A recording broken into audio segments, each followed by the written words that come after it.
Welcome back.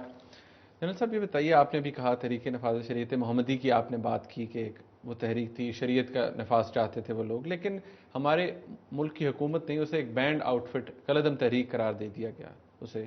کیا آپ سمجھتے ہیں کہ اس تحریک کو جو پروفیس کر رہے تھے لوگ، کیا پھر ان سے نیگوشیٹ کرنا، ان کے ساتھ پیس ڈیل سائن کرنا، کیا یہ بات درست تھی؟ جی ہر جگہ یہی ہوتا رہا ہے. حکمت یار کو کتنی گالیاں امریکہ نہیں دیتا رہا ہے، آج اس کے پیر پکڑے ہوئے ہیں. کسی طرح سے تم امریکہ کو افغانستان سے نکل جانے کے لیے آسانی پیدا کر دو. آج وہ طالبان سے بھی بات کرنے کے لیے تیار ہیں. کبھی ادھر بات کر رہے ہیں، کبھی ادھر کر رہے ہیں، جن کو وہ آج سے 7 سال پہلے کیا کچھ نہیں کہتے تھے.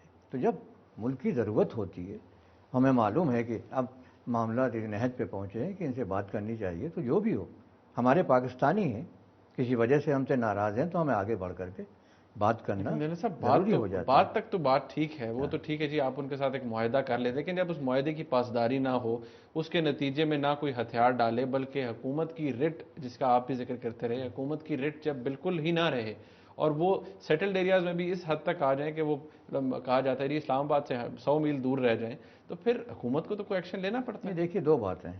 ایک تو یہ کہ بات آپ نے سوال کیا کہ بات کرنا چاہیے یا نہیں. میں نے کہا چاہیے. ہماری جب قومی ضرورت ہو، ہمارے لوگ ہیں، غیر ملکی نہیں ہیں، ہمیں بات کرنی چاہیے. میں نے مثالیں دی. ہم نے معاہدہ کیا، پارلیمنٹ نے اپروو کیا، معاہدے کی شرائط جو پوری کرنی تھی انہوں نے نہیں کیا، یہ ان کی غلطی تھی. لیکن وہ غلطی بھی قابل معافی تھی، اس لیے کہ بات چیت سے وہ معاملات حل ہو سکتے تھے. لیکن جو سب سے بڑا ان کا قصور تھا وہ یہ کہ ان کی لیڈرشپ نے ہماری قومی جو کور ویلیوز ہیں ان پہ حملہ کیا. انہوں نے کہا یہ ہمارا آئین جو ہے یہ غیر اسلامی ہے، ہماری عدالتیں غیر اسلامی ہیں، ہمارے ادارے غیر اسلامی ہیں، ہماری جمہوریت کفر ہے.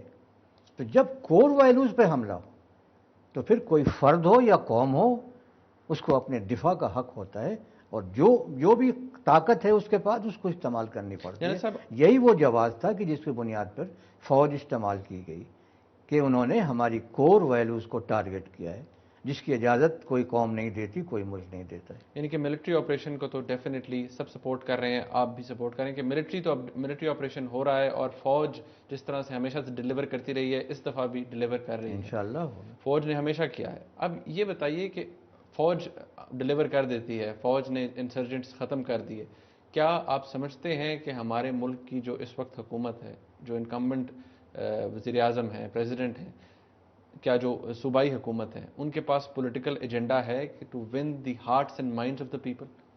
ابھی تک نظر نہیں آیا ہے، نہ آپ کو نظر آیا ہے، نہ مجھے نظر آیا ہے.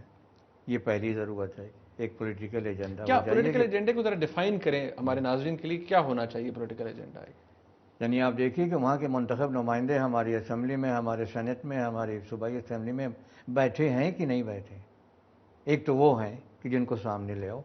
پھر اتنے سارے جو اپنے وطن میں ہوتے ہوئے جلا وطن لوگ ہیں لاکھوں کی تعداد میں، کتنی معتبر شخصیات ہیں ان کے اندر، آپ ان میں سے لوگوں کو چنیں. لاکھوں لوگ ہیں جو اب بھی ان علاقوں میں موجود ہیں، ان میں سے لوگوں کو چنیں، ان کو لے کر کے ایک میں کہوں کہ ایک طرح کا شورا بنائیے. آپ ان سے بیٹھ کے بات کریں، انگیج کیجیے ایک پولیٹیکل لوگوں کو، عوام کے ان میں سے جو متاثر ہیں اور بڑے سوچ اور سمجھ رکھنے والے لوگ ہیں، ان کے ساتھ ہماری سیاسی جماعت، ہماری حکومت بیٹھے کہ کیسے کس طرح سے اس معاملے کو حل کیا جائے. اور پھر اسی کے ساتھ دیکھیے جو دوسری ضرورت ہے، انتظامی ضرورت، کہ جب تک ہماری انسٹیٹیوشنز نہیں ہوں گے، ہماری پولیس جو ہے بکھری ہوئی ہے، ہماری انتظامیہ جو ہے ٹوٹی ہوئی ہے، اس کو اب ایک ایک کر کے اپنی جگہوں پہ بیٹھانا ہے. پھر اس کے بعد تیسرا جو بڑا مسئلہ ہے، اتنا بڑا یہ معیشتی مسئلہ ہے کہ لاکھوں لوگوں کو دوبارہ لے جا کر کے اپنے گھروں میں بسانا، ان کے لیے کوئی روزگار، کوئی آمدنی کا ذریعہ، کوئی زندگی کی گزارنے کا طریقہ کیا ہوگا. یہ سب بہت بڑے بڑے کام ہیں جو ابھی سے شروع کر دینے چاہیے.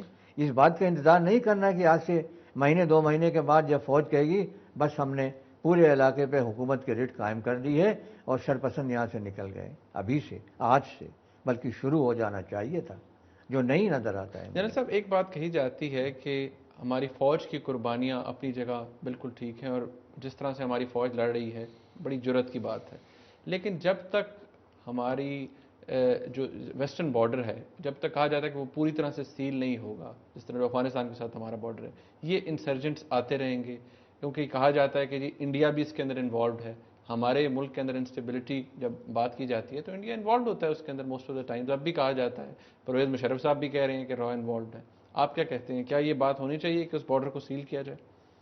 جی آپ دیکھیے نا کہ ہماری کوئی 1,20,000 فوج افغانستان کی سرحد پہ بیٹھی ہے. کیا ہماری سرحدیں سیل ہو گئی ہیں؟ ہمیں امریکہ سے بات کرنے کی ضرورت ہے، ہمیں افغان حکومت سے بات کرنے کی ضرورت ہے کہ دیکھو یہ سارا جو فتنہ ہے اس ملک میں صرف اس لیے کہ تم آ کے باہر سے پچھلے 8 سال سے ایک غیر ملک پہ قبضہ کر کے بیٹھے ہو. This is the mother of all evil, occupation of Afghanistan. اب وقت آ گیا ہے کہ تم نکلو یہاں سے. اور یہی وہ مطالبہ ہے ملا عمر کا، یہی وہ مطالبہ ہے حکمت یار کا کہ تم یہ بتاؤ بدبختوں کہ نکلو گے کب؟ نکلو گے کب؟ جس دن وہ نکلیں گے آپ دیکھیے گا کہ ہمیں اپنی ان سرحدوں کو اس طرح سے جیسے آپ کہہ رہے ہیں کہ سیل کر دینے کی ضرورت ہے. دنیا کی کوئی طاقت اس کو سیل نہیں کر سکتی، لیکن محفوظ کر سکتی. محفوظ اس طرح سے ہو سکتا ہے. اب ضرورت اس بات کی ہے کہ ان علاقوں میں جیسے سوات میں ایک کنٹونمنٹ بنانے کی ضرورت ہے. کم از کم ایک بریگیڈ گروپ وہاں رہے، دیر میں ایک بٹالین ہو، کالام میں ایک بٹالین ہو. ہماری فرنٹیئر کور جو ہے آگے جن راستوں سے یہ انفلٹریشن ہوتا ہے وہاں پہ اپنی پوسٹیں قائم کریں آگے بڑھ کر کے. ان علاقوں میں بہت کم تھیں ہماری. جنرل صاحب ایک جو سوال کیا جاتا ہے بار بار کہ انڈیا فوری طور پر، جس طرح 26/11 کا واقعہ ہوا انڈیا کے اندر، ممبئی کے اندر، تو فوری طور پر پاکستان کا نام اچھالا گیا اور کہا جی کہ پاکستان کی انوالومنٹ ہے. اب پوری دنیا کو نظر آ رہا ہے کہ پاکستان کی اسٹیٹ کی انوالومنٹ نہیں ہے، نان اسٹیٹ ایکٹرز ہو سکتے ہیں. لیکن ہمارے ملک کے اندر جو انسٹیبلٹی ہوتی ہے اس کے اندر تو ایسے ایویڈنس موجود ہیں. پرویز مشرف صاحب بھی کہتے رہے ہیں، اب کے ہمارے جو انٹیریئر منسٹر ہیں وہ بھی یہ کہتے ہیں اور بارہا کہتے ہیں کہ اس کے اندر انڈیا کی انوالومنٹ ہے، را کی انوالومنٹ ہے. ہم کیوں نہیں جا کر کسی انٹرنیشنل پلیٹ فارم پہ، ہماری حکومت کیوں نہیں پروٹیسٹ کرتی؟ یہ کمزور اور بزدل قیادت کی پہچان یہی ہے. جیسے میں نے آپ کے دوسرے سوال کے جواب میں کہا نا کہ کاش کی ہمارے یہاں بھی ایران جیسی مضبوط قیادت ہو اور جواب دے سکے، للکار کے ساتھ کہہ سکے کہ دیکھو ہماری یہ مفادات ہیں، ہماری یہ سوچ ہے. کسی میں ہمت نہیں ہے، وہ دل گردہ مجھے نظر نہیں آتا جو قیادت میں ہونا چاہیے. یہی ہماری سب سے بڑی کمزوری ہے. قوم ہماری ماشاءاللہ آپ کو دنیا میں بہت کم قومیں ایسی ملیں گی جیسے پاکستان کی قوم ہے.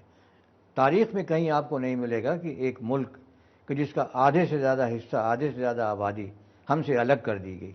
لیکن آج بھی جو پاکستان ہے وہ انڈیا کی آنکھوں میں کھٹکتا ہوا جو ہے وہ ایک ایسی رکاوٹ ہے کہ جس طرح سے بھی وہ چاہتا ہے کہ اس کو اپنے راستے سے ہٹائے امریکہ کی مدد سے، اپنی سازشوں کے ذریعے، آج تک وہ کامیاب نہیں ہوا ہے. جنرل صاحب آپ کہتے ہیں کہ ایک کمزور قیادت ہے، اور تنقید کرنا آپ خود بھی جانتے ہیں بڑا آسان ہوتا ہے، لیکن کہا جاتا ہے کہ جو ایکچولی اس ملک کو، جب کوئی بھی قیادت آتی ہے جو اس ملک کو چلا رہے ہوتے ہیں، امریکہ کو ریزسٹنس دکھانا یا جن کی ایڈ پر آپ ڈپینڈنٹ ہوں، جس طرح سے وہ اسپانسر کرتے ہیں ہمارے ملک کو ٹائم اینڈ اگین، اس ایڈ کے بغیر کیا ہم ایگزسٹ کر سکتے ہیں؟ کیا ہمارے ملک کی قیادت جتنے لیوشلی اپنی زندگی گزار رہی ہے، جتنے آرام سے حکومت کر رہی ہے، کیا یہ حکومت کی جا سکتی؟ بالکل ہو سکتا ہے. نارتھ کوریا کو کتنی ایڈ ملتی ہے امریکہ سے؟ کہاں سے؟ نارتھ کوریا نے للکارا نہیں ہے امریکہ کو، پورے ان کے اتحادیوں کو.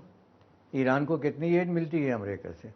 آپ کہیں گے کہ ایران کے پاس تیل ہے، ہمارے پاس ہماری زراعت ہے، یہ ہماری دولت ہے، ہماری معدنیات ہیں جو کسی سے بھی کم نہیں.